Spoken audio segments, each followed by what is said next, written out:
Ainda na primeira epístola de Pedro, todas as leituras dessa manhã estão contidas nessa epístola. Nós vamos continuar essa exposição.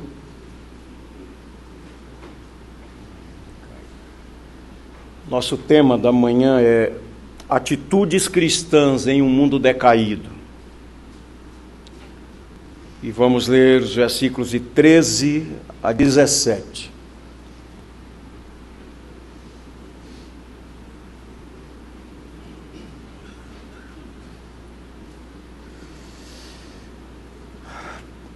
Os irmãos que já têm a Bíblia aberta, observando aí a partir do verso 18, vão perceber que há um texto que é bastante difícil de interpretação. Inclusive no curso ministrado aos professores da escola dominical pelo pastor Leandro, ele citou esse texto. Então, se Deus quiser, na semana que vem a gente vai falar sobre ele. A gente tem mais uma semana para orar sobre o assunto, né? E que os irmãos orem por nós também. Olhando aí na sua Bíblia, desde o verso 8 ao verso 12, ele está falando sobre vida cristã. E na última ministração que fizemos aqui, com base nesse texto, 3 de 8 a 12, nós falamos sobre sinais da vida cristã. Esses sinais estão presentes em uma vida cristã. Quais são eles? Estão claramente expostos aqui. A unidade cristã, a simpatia, a compaixão, o amor fraternal, o amor, a humildade, o perdão. E Pedro faz uma citação do Salmo 34 para nós, 34 dos versos 12 a 16, para descrever a pessoa a qual Deus recebe e a pessoa que o Senhor rejeita. Ele cita literalmente essa porção do Salmo de número 34. Ou seja, ele rejeita aquelas que não têm os sinais da vida cristã, os sinais vitais que são marcados pela presença do Espírito Santo, que tem aplicado os efeitos da obra de Cristo na nossa vida. Agora vamos prosseguir e pensar em algumas atitudes da vida cristã, ou atitudes cristãs em um mundo que é decaído, um mundo que tem dado as costas para Deus, um mundo sem vida espiritual. Assim diz o texto 13 a 17. Ora, quem é que vos há de maltratar, se fordes zelosos do que é bom? Mas ainda que venhais a sofrer por causa da justiça, bem-aventurados sois. Não vos amedronteis, portanto, com as suas ameaças, nem fiqueis alarmados. Antes, santificai a Cristo como Senhor em vosso coração, estando sempre preparados para responder a todo aquele que vos pedir razão da esperança que há em vós, fazendo-o, todavia, com mansidão e temor, com boa consciência, de modo que naquilo que falam contra vós outros, fiquem envergonhados os que difamam o vosso bom procedimento em Cristo. A gente pode resumir essas atitudes cristãs em um mundo decaído com essa expressão última do verso 17. Praticardes o que é bom, o vosso bom procedimento em Cristo, verso 16, o vosso bom procedimento em Cristo. E no 17 ele diz, porque se for da vontade de Deus, é melhor que sofrais por praticardes o que é bom, do que praticando o mal. Desde a queda, o mal passou a fazer parte da realidade do ser humano. Logo depois da queda, um irmão mata o próprio irmão. Depois, um seu descendente se vangloria por ter matado duas pessoas. Prosseguindo a leitura do Gênesis, a palavra de Deus fala de uma corrupção generalizada. Prosseguindo, falando na história dos patriarcas, o livro de Gênesis dedica um grande espaço para falar sobre a vida de José. E o texto mostra a maldade dos seus irmãos. Alguns, inclusive, queriam tirar-lhe a vida, literalmente. E deixaram um moço lá em um poço. E ele clamava por misericórdia. Há um texto do Novo Testamento que mostra isso. Ele clamava por misericórdia. E os seus irmãos não tiveram a mínima compaixão. Aliás, queridos, a palavra compaixão está na agenda do dia. Observando o drama dos refugiados, os fugitivos das guerras no norte da África, no Oriente Médio, uma leitura sobre a questão da compaixão. É muito fácil, a gente quando acompanha os noticiários, a gente percebe assim alguns repórteres, alguns jornalistas, eles parecem ter um coração tão compadecido, né? No entanto, nós mesmos aqui vivemos a realidade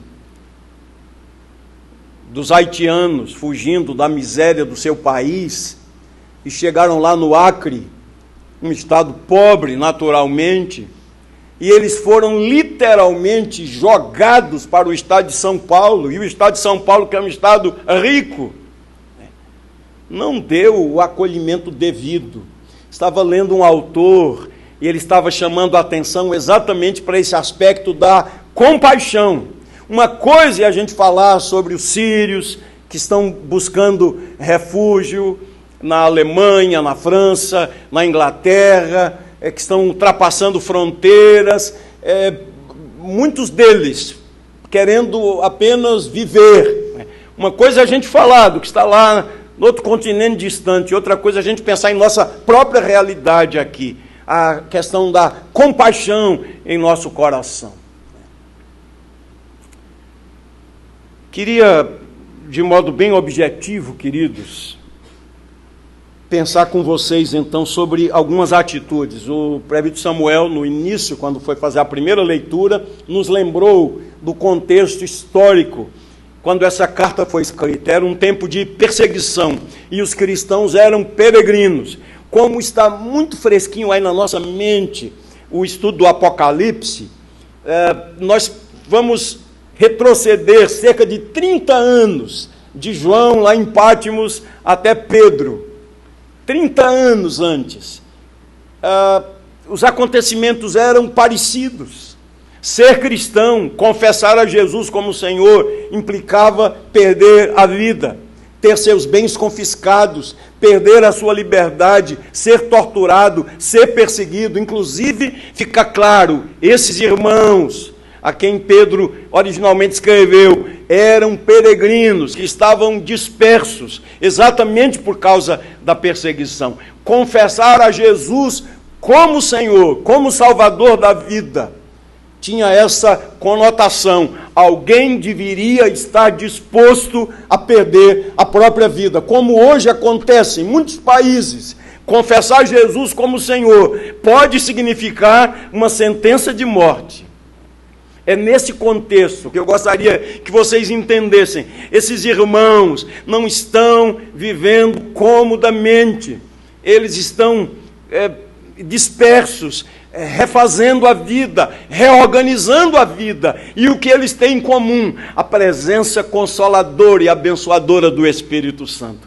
O que eles têm em comum? A viva esperança por causa da obra gloriosa do Senhor Jesus Cristo. O que eles têm em comum? A certeza de que a boa mão do Senhor está sobre os que o temem. Os seus olhos repousam sobre aqueles que o buscam, e ele está perto daquele que tem um coração quebrantado. Era essa a realidade. E eles, vivendo em um mundo hostil, adverso à sua fé, à sua conduta de vida, como eles precisavam da comunhão da igreja, como eles precisavam uns dos outros, para serem fortalecidos mutuamente, para orarem uns pelos outros, chorarem uns pelos outros, e manifestarem aquelas virtudes das quais falamos na última ocasião aqui. A compaixão, o sentimento de solidariedade, a simpatia, que literalmente quer dizer sentir com, que a sua alegria seja a minha alegria, que a sua dor seja a minha dor, que a sua necessidade seja a minha necessidade. No entanto, essa igreja peregrina, como temos aprendido, especialmente agora estudando o livro do Apocalipse, essa igreja peregrina está aqui no mundo para fazer diferença, para pregar o Evangelho, para anunciar essa mensagem que é poder de Deus, sabedoria de Deus, Cristo crucificado, Cristo ressurreto, Cristo glorificado, Cristo Senhor, um Cristo que reina. E enquanto comunidade, consolados, até quando lemos aqui o capítulo 1 hoje, nessa parte devocional, olha que palavra maravilhosa: bendito seja o Deus e Pai de nosso Senhor Jesus Cristo, que segundo a sua muita misericórdia nos regenerou para uma viva esperança, mediante a ressurreição de Jesus dentre os mortos, para uma herança incorruptível. Você imagina aqueles irmãos, perderam casa, perderam seus bens, perderam suas propriedades, mas ele fala aqui de uma herança que é incorruptível, sem mácula, imarcessível, ou seja, não murcha, não tem defeito, reservada nos céus para vós outros, que sois guardados pelo poder de Deus mediante a fé, para a salvação a ser revelada no último dia. Nisso exultais, embora no presente, por breve tempo, se necessário, sejais contristados por várias provações. Olhe, exultais, embora contristados, por causa da viva esperança, por causa da realidade do Evangelho. E o texto é belíssimo. Essa retomada aqui, apenas para que a gente compreendesse o que estava acontecendo com aqueles queridos irmãos. E quais são as atitudes que esse texto destaca? Em primeiro lugar, com base no verso 13, eu queria tomar uma expressão do William Barclay, comentarista do Novo Testamento. Eu vou ler daqui a pouco um comentário que ele faz desse texto, mas a primeira atitude é um apaixonado amor pelo bem. Ou seja, Deus nos chama para praticarmos o bem. William Barclay diz assim: Pedro começa insistindo num apaixonado amor pelo bem. O homem pode ter mais de uma atitude quanto ao bem. A bondade para ele pode ser uma carga, um tédio. Ou seja, alguém fazer uma bondade, mas que fardo, que peso, né? Eu vou visitar uma pessoa em sua necessidade, mas eu nem gostaria de ir, mas eu vou fazer essa bondade. Então, a bondade para alguns pode ser um tédio, um fardo, um peso, uma carga. E aí Barclay diz, ou algo que deseja simplesmente de maneira imprecisa, sentimental, e cujo preço e esforço e luta não está disposto a pagar. Alguém pode fazer simplesmente por obrigação, pode fazer por dever. É isso que se exige de mim. Imagine um diácono que é um ministro da beneficência, ter que fazer uma boa ação só por dever de ofício. Não é diferente? Ou quando um diácono que tem esse dever, ele o faz com amor. Ele diz que coisa boa poder lhe servir. Ou um membro da igreja, socorrer o outro na sua necessidade, chegar perto do leito onde há dor, ficar ali, estender a mão, fazer uma bondade, mas fazer isso de coração como uma manifestação de gratidão pela graça de Deus em sua vida. É isso que o texto diz. A expressão é zelosos do que é bom. A palavra que Pedro utiliza aqui, a palavra grega, a gente conhece bem no Novo Testamento, a palavra zelotes. Quando a gente estuda a história, Os zelotes eram patriotas fanáticos que tinham se comprometido sob juramento libertar a sua terra nativa utilizando qualquer meio. Eles eram radicais. Eles queriam libertar a sua terra, não importava o meio. E esses zelotes estavam dispostos, por exemplo, a arriscar a vida, estavam dispostos a sacrificar as suas comodidades, estavam dispostos a arriscar seu lar, seus entes queridos, por causa de um apaixonado amor à pátria. Eles queriam a libertação de sua terra e estavam dispostos a pagar um preço. Eles eram os zelotes. E Pedro usa aqui a mesma palavra, dizendo que nós, enquanto cristãos, devemos ser zelosos na prática do bem.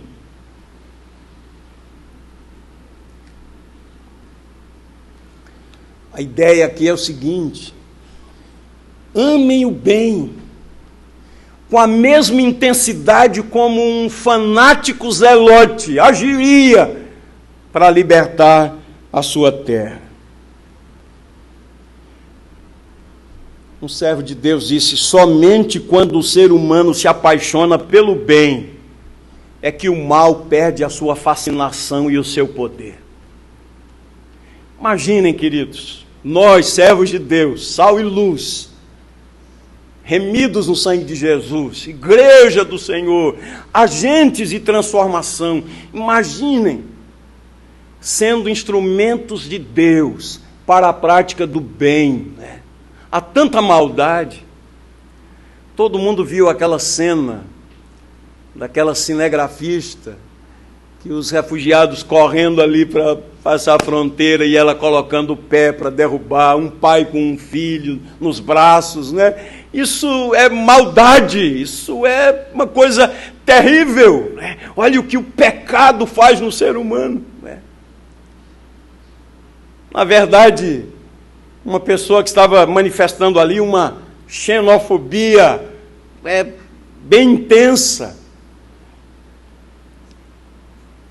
mas além da disposição má em seu coração, ela ainda praticou o mal e não o bem.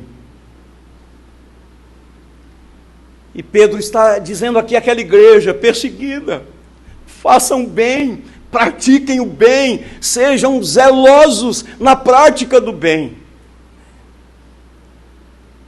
E é como se ele estivesse dizendo: olha, dificilmente um cristão será perseguido, pois em geral ninguém sofre por praticar uma bondade. Ele está ensinando a igreja, consolando a igreja. Mas aí vem um segundo ponto: é muito natural que uma pessoa que pratique o bem não sofra consequências, não seja perseguida. Mas aí ele vem, em segundo lugar, ainda que na prática do bem você sofra perseguição, você sofra consequências, é melhor sofrer por praticar o bem do que sofrer por praticar o mal. E a segunda verdade que o texto nos mostra aqui, no verso 14 especialmente, e aqui eu quero pegar uma ideia de John Piper, que a nossa satisfação seja em Deus. Queridos, isso é cristianismo. Que a nossa satisfação seja em Deus. Alguém disse assim: quem tem Cristo e tem todas as outras coisas, não tem mais do que aquele que só tem a Cristo. A ideia aqui é de alegrar-se em Deus.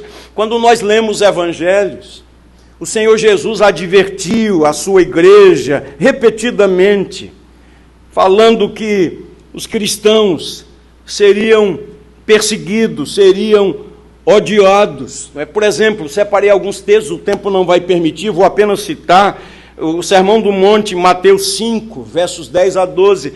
Bem-aventurados os perseguidos por causa da justiça, pois deles é o reino dos céus. Bem-aventurados serão vocês quando por minha causa os insultarem e perseguirem, levantando todo tipo de calúnia contra vós. E o Senhor termina o seu ensino dizendo: alegrem-se e regozijem-se, porque grande é a recompensa de vocês nos céus, pois da mesma forma perseguiram os profetas que viveram antes de vocês. Mateus 10, 17 a 22. Tenham cuidado, porque os homens os entregarão aos tribunais e os açoitarão nas sinagogas deles. Mateus 24, 9. Então eles os entregarão para serem perseguidos e condenados à morte. Vocês serão odiados em todas as nações por minha causa, disse Jesus. João 15, a partir do verso 18 até 16, o verso 4, quando ele está preparando o coração dos seus discípulos para a sua partida, a sua morte, e ele faz a promessa do Espírito Santo, um texto tão belo, não vou lê-lo todo agora, e Jesus diz assim: se o mundo os odeia, tenham em mente que antes odiou a mim. Se vocês pertencessem ao mundo, ele os amaria como se fossem dele. Todavia vocês não são do mundo, mas eu os escolhi, tirando do mundo, por isso o mundo os odeia. Ele fala sobre o tratamento duro, hostil contra os cristãos. E mais adiante ele diz: aquele que me odeia também odeia o meu Pai. Se eu não tivesse realizado no meio deles obras que ninguém mais fez, eles não seriam culpados de pecado, mas agora eles as viram e odiaram a mim e a meu Pai. E aí ele continua citando o Velho Testamento, dizendo: aconteceu para se cumprir o que está escrito na lei, odiaram-me sem razão. No entanto, ele diz: quando vier o Consolador, que eu enviarei a vocês da parte do Pai, o Espírito da verdade que provém do Pai, ele testemunhará a meu respeito, e vocês também testemunharão, pois estão comigo desde o princípio. Tenho-lhes dito isso para que vocês não venham a tropeçar. Vocês serão expulsos da sinagoga. De fato, virá o tempo quando quem os matar pensará que está prestando culto a Deus. Farão essas coisas porque não conhecem nem o Pai nem a mim. Eu estou lhes dizendo isto, para que quando chegar a hora, lembrem-se de que eu os avisei. Não lhes disse isso no princípio, porque eu estava com vocês. E o Senhor vem preparando, e Pedro falando agora àquela igreja peregrina, perseguida. Primeiro, um apaixonado zelo pelo bem, sejam zelosos pelo bem. Dificilmente alguém que pratica o bem será perseguido. No entanto, aqueles que praticam a justiça serão perseguidos. E aí ele diz à igreja, essa palavra que a gente precisa ouvir, queridos: se mesmo praticando o bem, vocês sofrerem, vocês forem perseguidos, vocês perderem as suas coisas, se vocês perderem seus bens, se vocês perderem privilégios, a ideia é a seguinte: que a sua satisfação esteja em Deus. Como nós precisamos resgatar isso, queridos?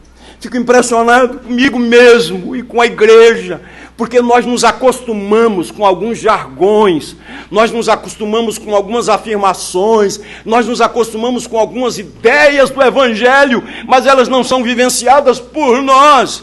É bastante que nos faltem algumas coisas e a gente quer murmurar. É bastante que uma adversidade nos sobrevenha. Por que isso aconteceu comigo? Porque Deus permitiu? Porque Deus está agindo assim? A atitude do nosso coração. Nós precisamos resgatar isso, que a nossa satisfação esteja em Deus.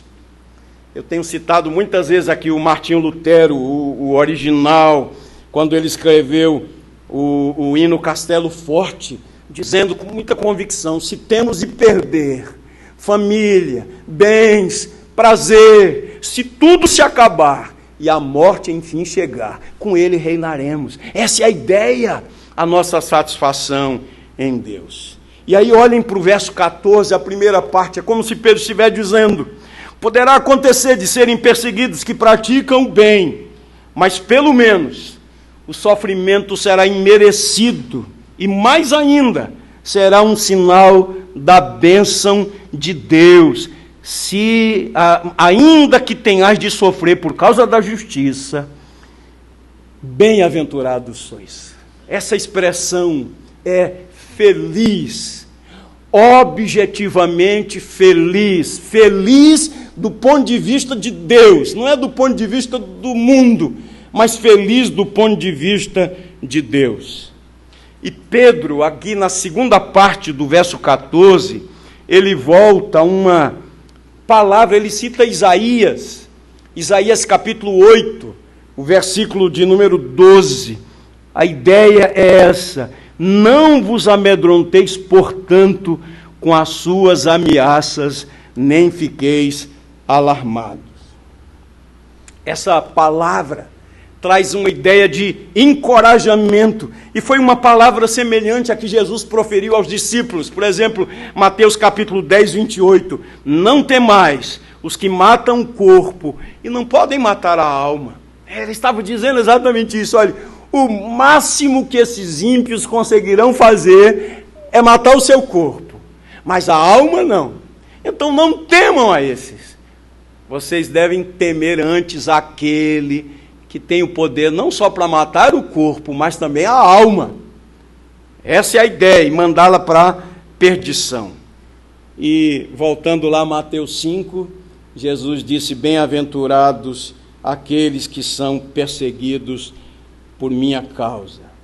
A ideia aqui, queridos, especialmente a primeira parte agora do verso 15, é que os cristãos devem estar focados no Senhor Jesus Cristo e não nos seus próprios medos.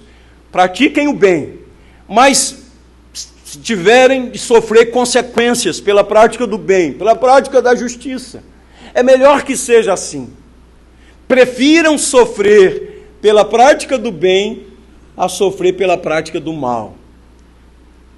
Vocês são bem-aventurados e devem ser focados no Senhor Jesus. Verso 15, primeira parte: antes santificai a Cristo como Senhor em vosso coração. Sofrimento. Está aí uma palavra que ninguém gosta, né? Quem é que gosta de sofrer? Ninguém gosta de sofrer, mas nós sofremos. No mundo tereis aflições, disse o Senhor Jesus. Todos nós sofremos. E certamente estou falando agora para pessoas aqui que estão sofrendo das mais variadas formas de sofrimento. Estudando sobre o tema, estava sintetizando a ideia de que nós somos afetados por dois tipos de sofrimento. Por um lado, está o sofrimento no qual nos achamos envolvidos por causa da nossa humanidade, porque somos seres humanos, porque vivemos em um mundo decaído. Então, queridos, nós sofremos, todos nós. Todos nós sofremos na nossa peregrinação.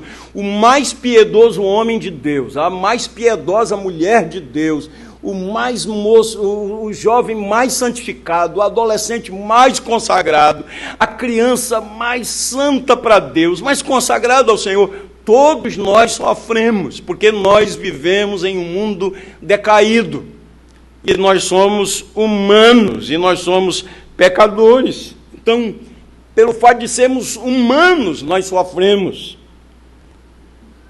morte, enfermidade, dor, aflição, tristeza, N possibilidades. Todos nós sofremos, as perdas, né? Todos nós sofremos. Somos humanos. Todas essas coisas fazem parte da natureza humana e ninguém está excluído dessas coisas. Todos nós. Sofre o mais pobre e sofre o mais rico também.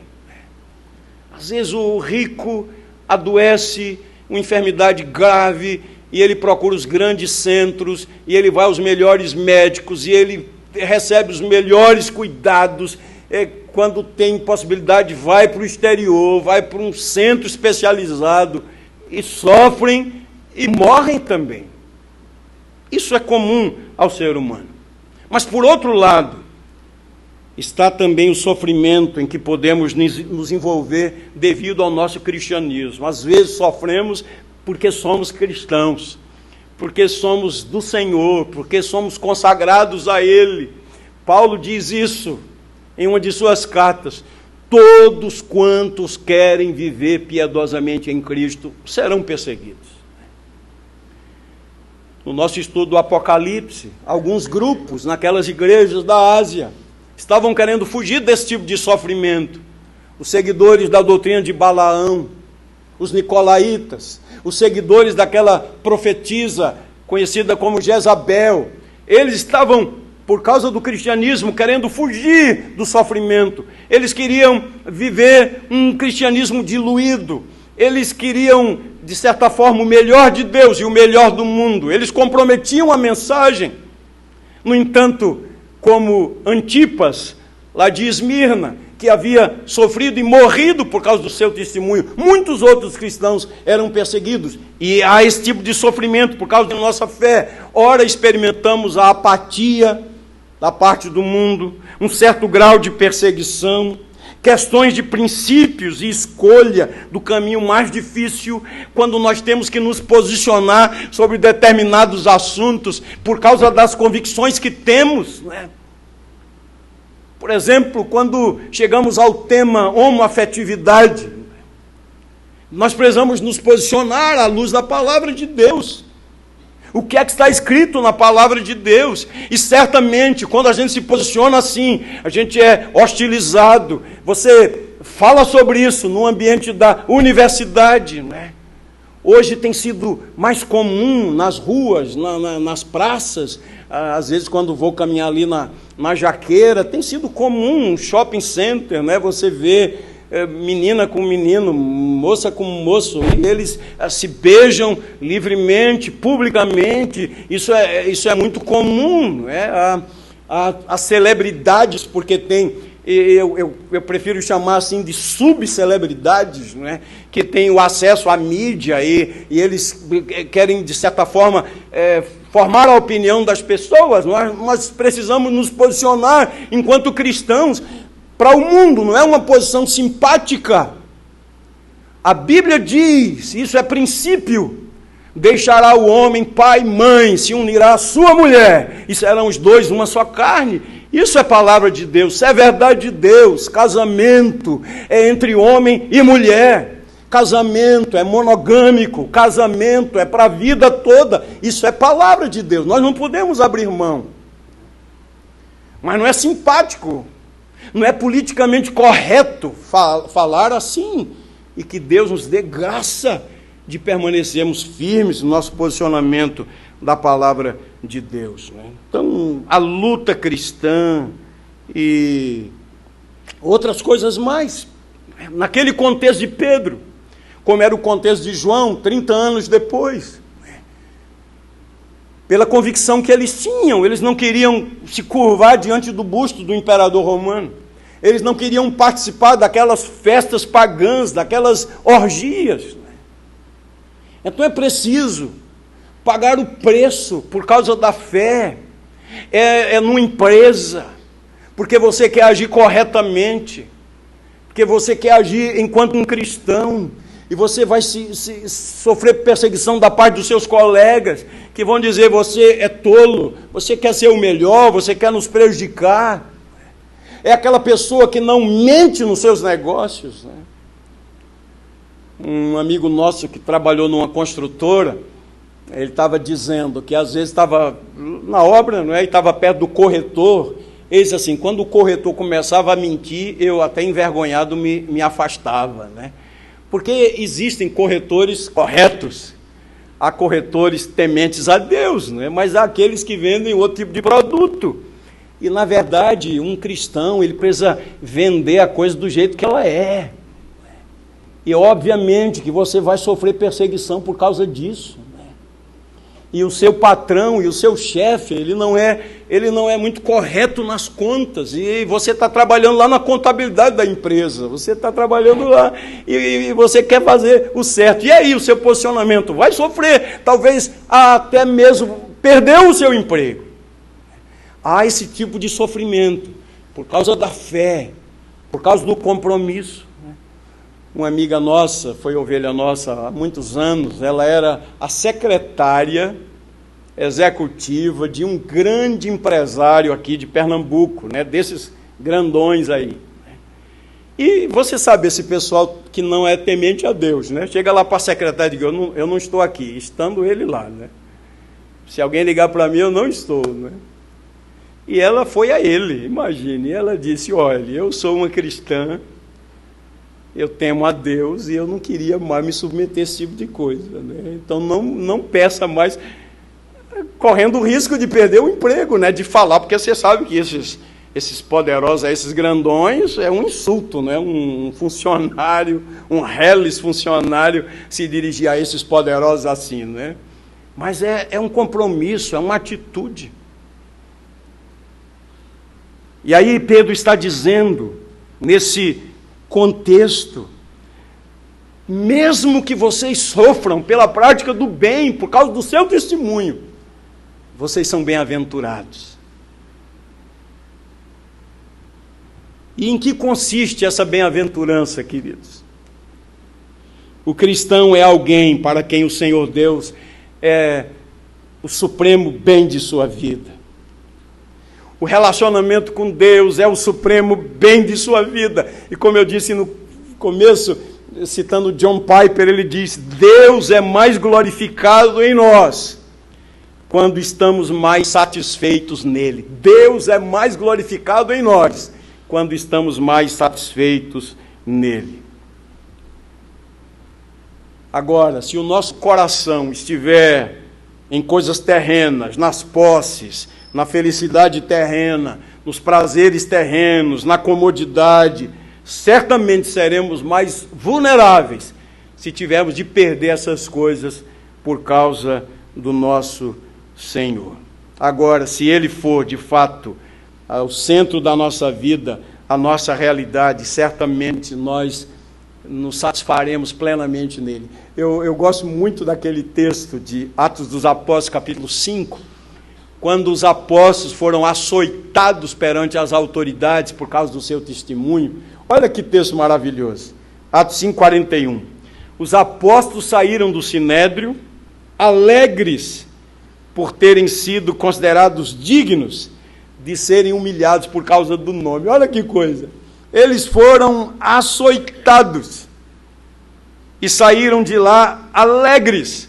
Eles foram humilhados e saíram de lá alegres por terem sido humilhados por causa do nome do Senhor. O outro ponto, queridos, eu vou deixar para outra ocasião, com o verso 18, que vou demorar mais, mas eu queria que hoje a gente parasse aqui e refletisse nessas duas verdades, nessas duas atitudes cristãs. Um apaixonado zelo pela prática do bem. Senhor, dá-me a graça de ser uma pessoa que, por amor ao Senhor e pela graça do Senhor, uma pessoa que pratique o bem e não o mal. Dá-me essa graça de ser zeloso para aquilo que é bom. E dá-me a graça, Senhor, de viver satisfeito no Senhor. Em uma sociedade materialista, consumista, como é difícil estar satisfeito no Senhor, porque parece, querido, que o que nos satisfaz mesmo são as coisas, né?